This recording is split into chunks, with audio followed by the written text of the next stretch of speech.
So you can see here my printer ran out of 3D printing filament on this gear. My spool is completely empty.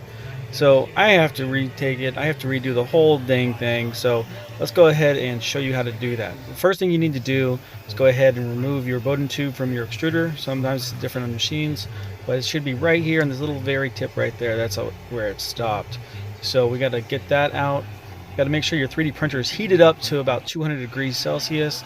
You get that, you want to push it in and then pull it out really quickly. You can see right there just a little bit of filament comes out. You pull that bad boy out and set that aside. You can shred that using this recycling. Next thing I do is I take a newer piece of filament and I stuff it in, something that's much longer, and I stick that in there until you can see right there at the nozzle. You're going to start to see purple filament come out right there. Just so I know that I've cleared it, and then I do one more kind of quick pull. You can do a cold pull if you want to kind of keep your nozzle nice and clean. And that's how I do it. I keep my 3D printer up to date using that style. Thanks, guys.